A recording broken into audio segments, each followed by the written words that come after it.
Hello and welcome to this special episode of the Level Cap Podcast. As usual, it's me, your host, Marco De Santos, also known as Mechanic Critic, here to bring all of you something extra special. Brad and I have been really busy these past few days, and we weren't able to prepare or record a episode for you today. However, we're not gonna miss a single week of this podcast, so I'm gonna present to all of you a very special episode. Brad and I have recorded some crazy stuff over the past few days. There are a few bloopers and stuff that Brad and I have that aren't always gonna end up on the show. So this episode will be comprised of one blooper Brad made and another quote-unquote blooper that I made. So I'll start it off with Brad's blooper. Well, it's not actually a blooper, but it's more of a Brad episode. So if you wanted your daily dose or weekly dose of Brad, here it is. Hello and welcome to the Level Cap Podcast, episode 19, hosted by me, your host, Brad Talton Jr., and our gorgeous, lovely, wonderful, immaculate other host, also D. Brad Talton Jr. Hey there, everybody. Marco's out, so I'm going to be hosting the podcast from both sides today. So, Brad, tell me how you're doing. I'm doing pretty good, Brad. It's good to chat with you. So what's new with Level 99 Games? Oh, well, we're working on 7th Cross. We got a couple other things going on. It's been a busy week. Cool. Well, I took some time to play the game of the week that you recommended. Oh, really? Which game is that going to be? That is Hollow Knight. I've played a lot of Hollow Knight. I'm really enjoying it. I'm looking forward to talking with you about Hollow Knight because I want to know your opinion that I have no idea about yet. All right. Well, why don't you tell me first what you think about it? All right. Well, I'm really enjoying this. I think it's very neat Metroidvania. It's a lot more about exploration, which surprises me. Oh, those are my thoughts exactly as well. It's funny how we sync up on these. But I guess anybody would think that. Um, Okay, hi. Welcome back to me. I know you guys were listening to Brad basically talk to himself for a few minutes there, but I also wanted to fill this podcast episode up with a little bit of something else. If you remember, around 6 months ago, we actually had a fanfiction contest, and Daniel Ziegler won that one with his substitute Trias fanfiction. However, there was another fanfiction written by a certain Stuart Couts that was wonderful, and Brad and I think that everybody deserves to hear it. So here it is as read by me. The hazelnut-skinned girl had searched aimlessly in pursuit of him. She had known something was wrong, since he had failed to appear in his usual darkened corner of the class. She didn't even know his name yet, but despite, perhaps, even because of how mysterious he was, she felt herself drawn, compelled towards him nonetheless. She had given up her fruitless search and slumped into defeat as she caught a glimpse of him across the pond, seated beneath the shade of a willow tree. Her heart leapt at the sight, and she raced to his side. He stiffened slightly upon spotting her, but nonetheless stood to meet her. He was wearing a white jacket with a black hem and red lacing, with perfectly polished gold buttons. The shoulders were puffed and the sleeves loose, with a frilly white cravat tied around his neck by a red lace. His black trousers with pinstripes of red were similarly puffed above the knee, below which they were covered by stylish black riding boots.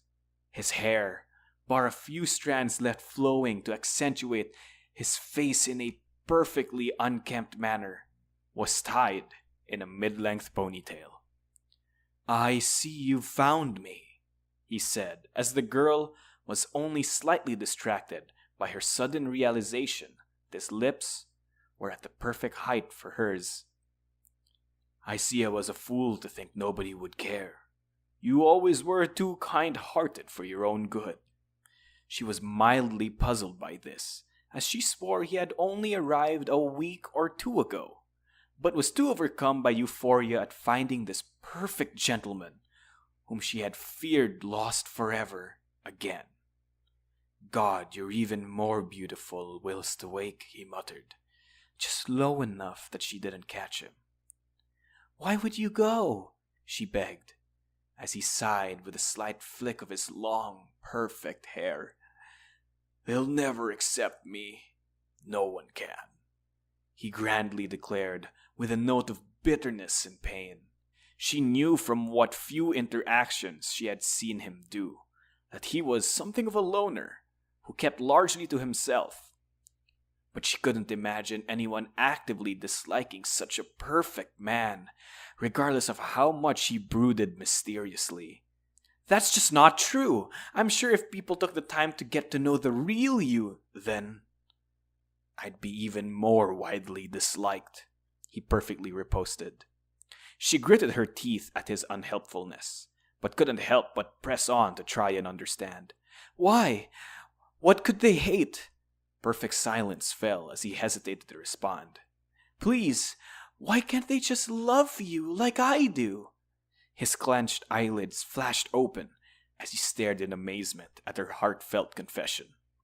He seemed to have been thrown genuinely off balance by this surprise declaration, and took a long moment to regain his composure.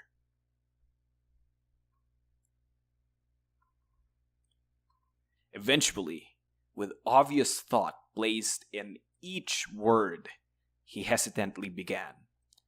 Vana, dearest, there's something you must know.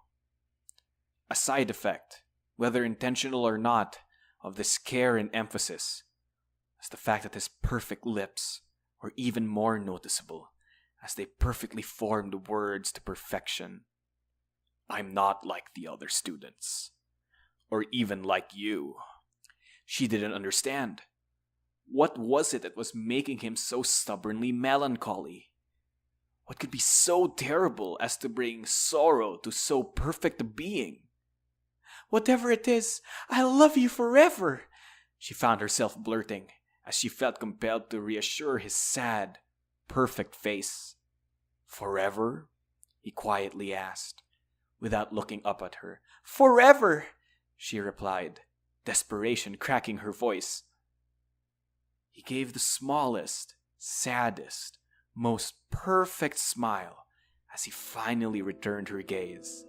He brushed a lock of his perfect blonde hair from his deep red eyes with his perfectly sized left arm perfectly attached to his body as he sighed and wistfully muttered, "Forever," to the breeze.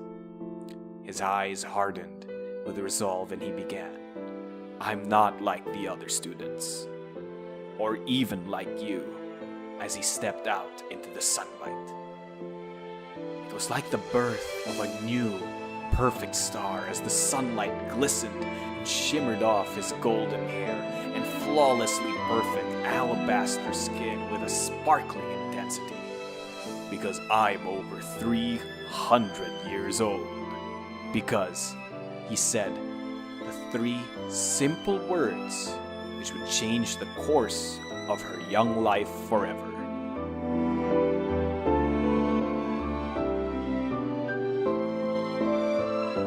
I am a vampire.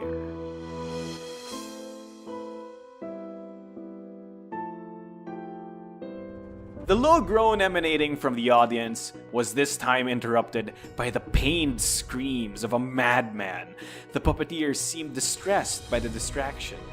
So, with a bit of annoyance, the Overlord wordlessly gestured for the militia captain and the assassin to restrain and remove the berserk one-armed noble from the premises. As the noises faded into the distance, the Overlord turned back to the puppeteer and gave a wry smile. When he had first expressed the desire to rebuild his culture, he had no idea it would be quite so fun. His slightest nod to the stage decreed that the show should, nay, must go on.